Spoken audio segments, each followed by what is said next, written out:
اور یہ ہر مسلمان کو لازم کہا کہ طلب العلم فریضۃ علی کل مسلم، ہر مسلمان پر علم کا حصول فرض، اس قدر تو فرض ہے کہ وہ اسلام اور کفر میں امتیاز کر سکتا کہ کیا چیزیں اسلام میں برقرار رہنے کا ذریعہ اور کن چیزوں کے باعث وہ اس عظیم نعمت رحمت سے محروم ہو سکتا، اور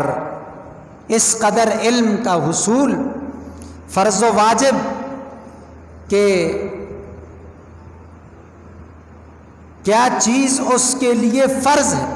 کون سی چیزیں رب ذوالجلال نے اس پر فرض کی، اور پھر جنہیں زیادہ علم دیا گیا ان پر تو زیادہ رحمت، انہیں ایمان کی حفاظت کے زیادہ مواقع ملے تو انہیں زیادہ فضائل سے سرفراز کیا گیا۔ ارشاد ہوا، فرما دیجئے هل یستوی الذین یعلمون والذین لا یعلمون، فرما دیجئے کہ کیا علم والے اور بے پڑھے برابر ہو سکتے ہیں؟ فرمایا لا یعلم، برابر نہیں ہو سکتے، دونوں برابر نہیں۔ تو علم فضیلت دی گئی، علم رب کی طرف پہنچنے کا، رب تک پہنچنے کا، رب کی صفات کو جاننے کا، احکام شرع کو جاننے کا سبب اور ذریعہ، اور پھر ایک علم خود کی ذات تک کے لیے اپنے لیے حاصل کیا۔ کفر و اسلام میں فرق، فرائض کا علم یہ جانا، اور ایک مکمل طور پر قرآن و سنت پر دسترس حاصل کی، اور نہ صرف دسترس حاصل کی، خود علم سیکھا بلکہ دوسروں کو علم سکھایا، دوسروں تک علم پہنچایا، نہ صرف خود تقوی و پرہیزگاری سے آراستہ ہوئے بلکہ دوسروں کو بھی تقوی و پرہیزگاری سے آراستہ کیا۔ یہ جب خود علم سیکھ کر دوسروں کو سکھایا تو چند چیزیں بھی سکھائی، سیکھ کر، بن سیکھے نہیں۔ یہاں تو جنہیں پتہ نہیں ہوتا وہ بھی سکھانے میں لگے ہوتے ہیں، ایسا پہلے سیکھنا، ہر چیز میں ایک معیار، اس معیار کو پیش نظر رکھ کر جو کام ہوگا وہی کام درست صائب اور صحیح ہوگا۔ اگر معیار کو نظر انداز کیا جائے تمام چیزوں میں تو پھر خرابی، بگاڑ پیدا ہوتا ہے، پھر مسائل جنم لیتے۔ تو اس لیے علم سیکھ کر اسے سکھانا، یہ اسلاف کا، صحابہ کرام رضوان اللہ علیہم اجمعین سے لے کر آج تک کی امت مسلمہ وتیرہ رہا، طریقہ رہا کہ انہوں نے علم کو آگے پہنچایا، خود سیکھا، اور اس میں کسی قسم کی جو بھی بعض حضرات کی طرف سے افراط و تفریط، کمی و بیشی مرور زمانہ کے ساتھ آ گئی تھی، حالات و واقعات کے باعث آ چکی تھی، اس کو مکمل طور پر دور کر دیا اور اسلام کو نکھار کر اس کی اصل حالت اور کیفیت کے ساتھ، دلائل کے ساتھ، براہین کے ساتھ واضح کر دی۔ اچھا، ایسا ہر زمانے میں ہوتا رہتا، کچھ وقت گزرنے کے ساتھ ساتھ لوگوں کے باعث، سماج،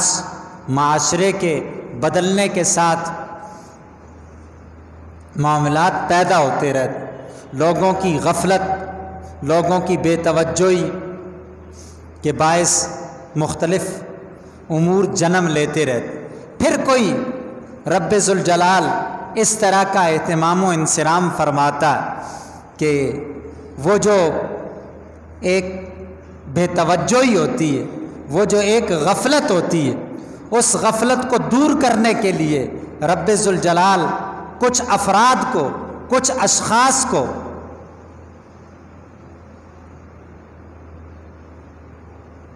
اس سعادت سے سرفراز کرتا کہ وہ اس بگاڑ کو،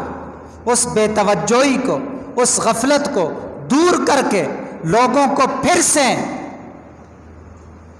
قرآن و سنت کی طرف، اللہ اور اس کے رسول کی طرف لوٹا دیتے ہیں۔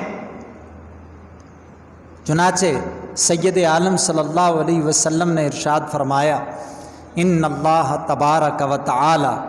یبعث لہذہ الامت علی رأس کل مئۃ من یجدد لها دینها،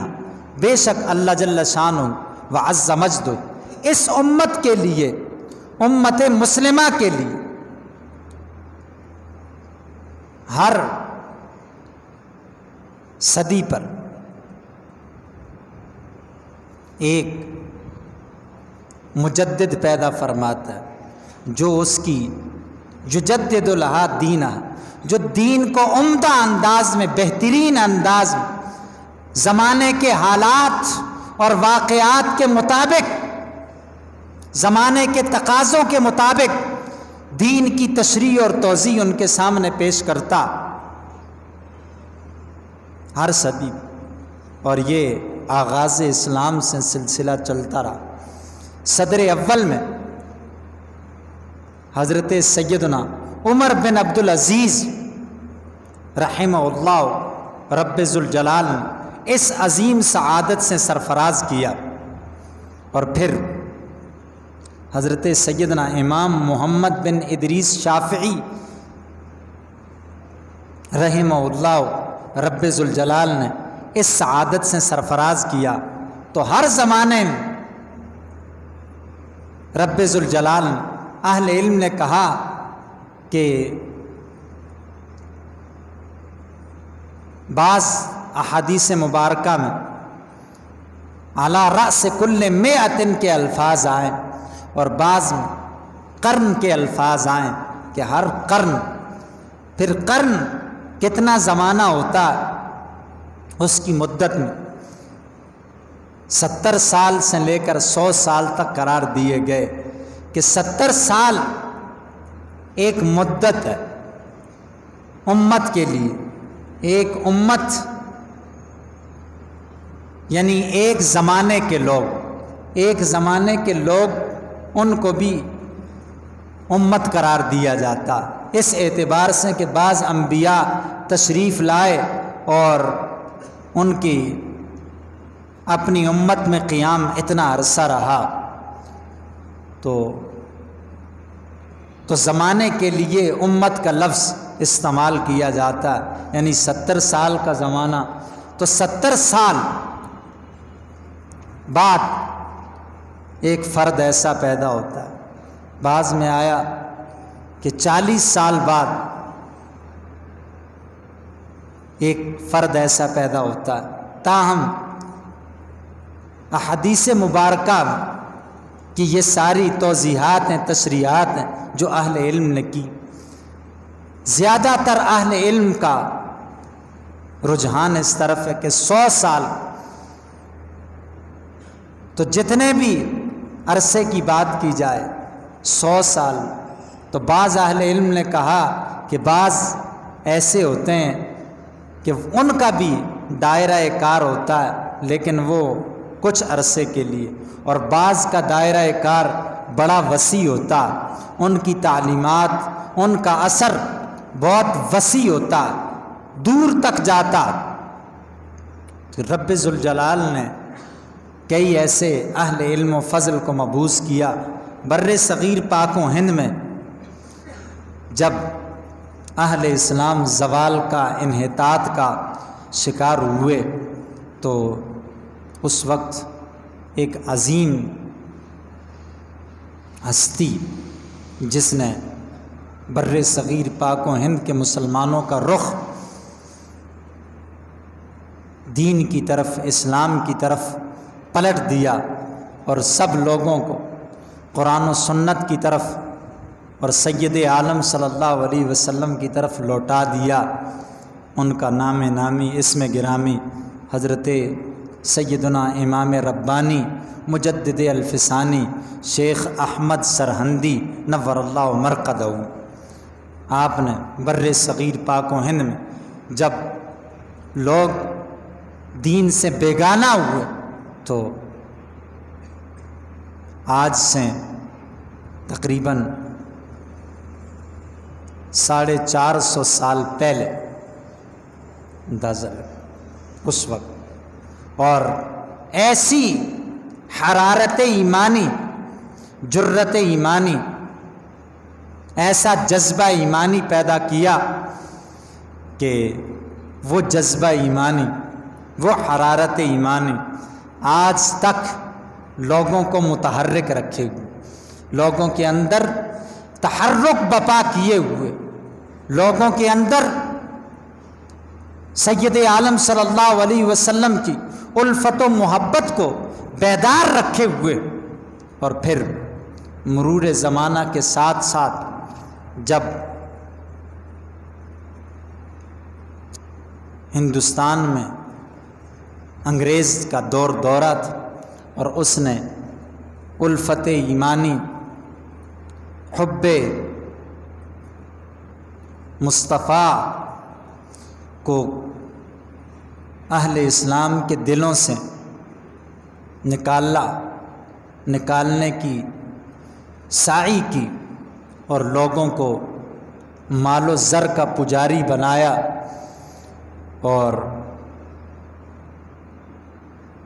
ہر طرح سے مسلمانوں کو قسمہ پرسی کا شکار کر دیا کہ اب لوگ محض اپنے دشمن پر بھروسہ و اعتماد کرنے پر اکتفا کرنے لگے۔ ہندو مسلم اتحاد کی تحریکیں بپا ہوئی اور اپنے بیگانے کا فرق مٹایا جانے لگا۔ مسلمان ہو کر بھی لوگ کشکا لگانے اور ہندوؤں کے بھجن گانے میں اپنے لیے فخر محسوس کرنے لگے، تو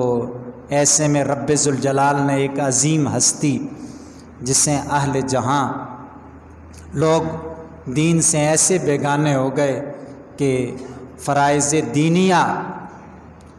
سے لا تعلقی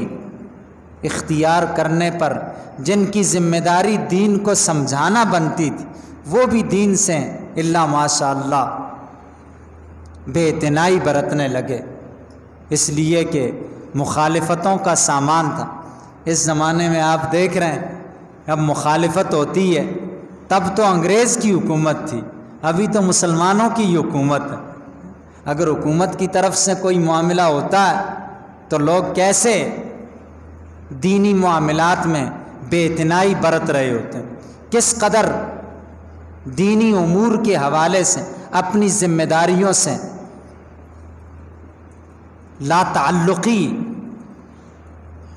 کرتے نظر آ رہے ہوتے ہیں۔ اس زمانے میں جب ہمارے حکمران کلمہ پڑھنے والے،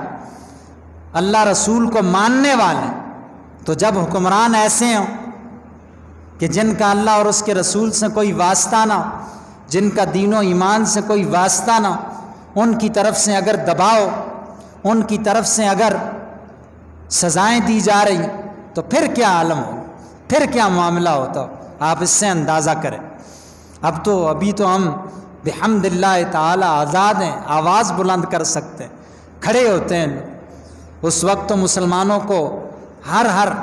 دینی عمل سے روکنے کے لیے سرکاری سطح پر، حکومت کی سطح پر احکام جاری ہوتے، تو ایسے میں حکومت کی پرواہ کیے بغیر، ریاست کی پرواہ کیے بغیر، اپنی جان کی بھی پرواہ کیے بغیر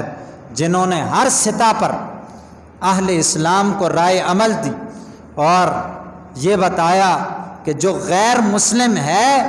سو غیر مسلم، جو مسلمان ہے سو مسلمان، اور رب نے فرمایا هو الذی خلقکم فمنکم کافر ومنکم مومن، اللہ نے تمہیں پیدا کیا لیکن یہاں ہندوستان میں بسنے والے کوئی قوم ہو نہیں، ایسا کوئی تصور نہیں۔ تصور تو وہی ہوگا کہ جو رب ذوالجلال نے دیا ہے۔ یہ تصور کہ ہم چونکہ ہندوستان میں رہتے ہیں لہٰذا ہندو مسلم بھائی بھائی، نہیں، یہ قطعاً غیر اسلامی تصور۔ اور یہ تصور کہ قومیں وطن سے بنتی ہیں، ہم ایک وطن ہندوستان میں رہ رہے ہیں تو ہم جو ہے وہ ہندوستانی ایک قوم ہے، ہرگز نہیں، بلکہ قومیں ادیان سے بنتی ہیں، دین سے بنتی ہیں۔ اس لیے کہ رب ذوالجلال نے فرمایا هو الذی خلقکم، وہ اللہ جس نے تمہیں پیدا کیا، فمنکم کافر ومنکم مومن، تم میں دو ہی قومیں، ایک قوم کفار ہے اور ایک قوم مومن۔ تو وہ انگریز ہوں وہ بھی کفار ہیں، وہ ہندو ہوں وہ بھی کفار ہیں، بس مسلمان اور ہندو ایک قوم ہو اور انگریز ایک قوم ہو ایسا نہیں، بلکہ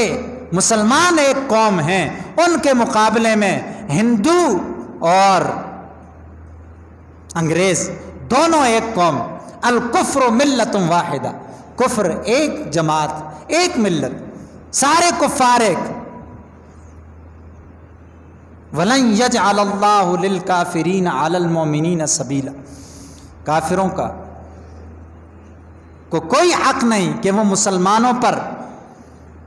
غلبہ پائیں، مسلمانوں کے رہنما بنیں اور مسلمان کفار کے اشاروں پر چلتے بنیں، نہیں، ہرگز نہیں۔ رب ذوالجلال یہ حق اہل اسلام کو دیا، اہل ایمان کو دیا۔ اور جہاں تک مسلمانوں کے دینی شعائر کا معاملہ، تو جو بھی مسلمان ہو کر کسی غیر مسلم کے کسی شعار کو اختیار کرے گا، کسی بھی شعار کو اختیار کرے گا، تو پھر وہ اپنے آپ کو دائرہ اسلام سے باہر کرنے کا باعث اور ذریعہ بنے گا۔ جو بھی ان کے شعائر، کشکا لگانا ان کا شعار تھا، وہ بھی دیگر مختلف قسم کے ان کے جو تہوار تھے، ان تہواروں کو بغیر کسی امتیاز کے منانا، اور اسی طرح جو اہل اسلام کے شعار ہیں ان کی رضامندی کے لیے ترک کر دینا، چھوڑ دینا، ان کی رضامندی کے لیے وہ ناراض نہ ہو، یہ قطعاً درست نہیں۔ اور یہ بھی قطعاً درست نہیں کہ ہندوستان جہاں اہل اسلام کی صدیوں حکومت رہی، وہ اس کو چھوڑ کر وہاں سے ہجرت کریں کہ انگریز یہاں حکمران ہے، نہیں، ہرگز نہیں۔ یہ اسلام کا مرکز و محور، اہل اسلام یہاں قائم رہے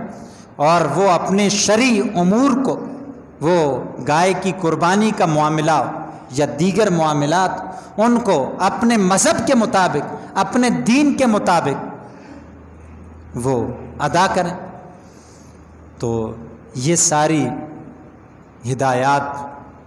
امام احمد رضا نور اللہ مرقدہم بڑے بہترین انداز میں اہل اسلام، اہل ایمان پہنچائی، اور اہل ایمان، اہل اسلام اس وقت جو ہندو مسلم اتحاد کی تحریکیں چل رہی اس سے لا تعلقی کرنے لگے اور بعض نے قرآن سے استدلال کیا کہ کوئی بات نہیں، ہم اور یہ ساتھ ہیں، تو ایسے میں آپ نے الحجۃ المؤتمنہ فی الآیۃ الممتحنہ، سورہ ممتحنہ کی آیت مبارکہ کی تفسیر و توضیح کی روشنی میں ایک مکمل رسالہ تصنیف فرمایا، کتابچہ تصنیف فرمایا، جس کی روشنی میں واضح کیا کہ غیر مسلموں کے ساتھ جو مسلمانوں کے تعلقات کی نوعیت ہے وہ کس درجے کی ہونی چاہیے، وہ کس طرح کی ہونی چاہیے، معاشرتی سطح پر، ملکی سطح پر، قومی سطح پر، بین الاقوامی سطح پر قرآن مجید فرقان حمید کی، اللہ اور اس کے رسول صلی اللہ علیہ وسلم کی ہمارے لیے اس حوالے سے کیا ہدایات ہیں، کیا تمام تر امتیازات کو مکمل طور پر ختم کر دیا جانا چاہیے، کیا تمام تر تفریقات کو مکمل طور پر مٹا دیا جانا چاہیے، یا ہندو اور مسلم کی، مسلم اور غیر مسلم کی تفریق اور امتیاز برقرار رہنا چاہیے اور بلا شبہ برقرار رہنا چاہیے۔ یہ ہماری ماضی کے امور تھے، بلا شبہ ماضی جو ہے وہ ہمارے استقبال کی تفسیر ہوا کرتا ہے۔ تو جس طرح ہمارا ماضی اہل اسلام کا ماضی وہ ہندوستان میں ہو، اہل اسلام کا ماضی وہ سمرقند و بخارا و تاشقند میں ہو، یا وہ اندلس و شام و عراق میں ہو، ہر جگہ اہل اسلام کا جو ماضی ہے وہ درخشاں ہے، وہ تاباں ہے۔ ہمارے اسلاف نے اپنے خون سے دین کی، ایمان کی، اسلام کی حفاظت کی ہے۔